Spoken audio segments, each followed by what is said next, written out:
Hello, my name is Julie Fei-Fan Balzer, and I am a mixed media artist and printmaker. And I have been designing stencils for the Crafters Workshop for more than a decade, which is hard to believe. So I put together this series of short tutorial videos for you. They cover some really important basic techniques that every stencil artist ought to know.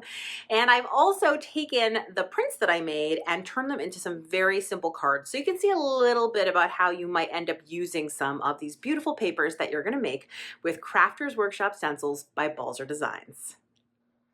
So I am taping my paper to the stencil from the back because I don't want any of the tape on the front, and I just need the stencil and the paper to stay connected for this technique. I'm using a collection of different VersaFine Clear ink pads.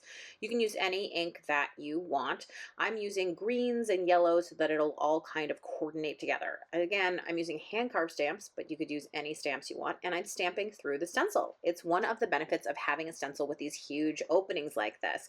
You could also stencil into the stencil. You can have a lot of fun with it, but I'm just going to go crazy using up lots of different patterns and doing a ton of layering. Again, you could use foam stamps, silicone stamps, rubber stamps.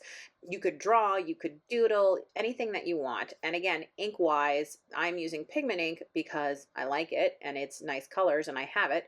But again, you could use distress ink, archival ink. Again, I am a huge believer in using what you have.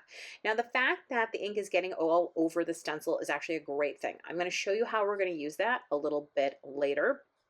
But the important thing is that you could even do this with paint. You can have just a lot of fun stamping and working through your stencils. Now you'll notice how I'm doing a ton of layering. Now I am a more is more kind of girl, so I'm always going to do a ton of layering. You don't have to if you don't like the look, but I think it looks great. I did find that I needed a little more contrast, so I added in a blue, but it's in the same color family because after all, if you combine yellow and blue, you do get green. So I think it just adds a little bit more of a punch. Everything was looking a little bit flat to me. Now this is actually the most complicated stenciling technique I'm going to teach you in this series of simple techniques. But here it is. I'm just wiping off the excess ink that's on the stencil with a dry paper towel. That's all it is. I'm just wiping that off, and I'm wiping it into the openings. Now what this does is it kind of unifies everything. It softens the stamping and it gets rid of all of the white paper that's in the stenciled area. So when I remove this paper from the stencil, you'll see, ta-da, there's no white in there. It's all kind of blended and soft. And if I missed any spots with my stamping, it really doesn't matter. So this is for messy stampers.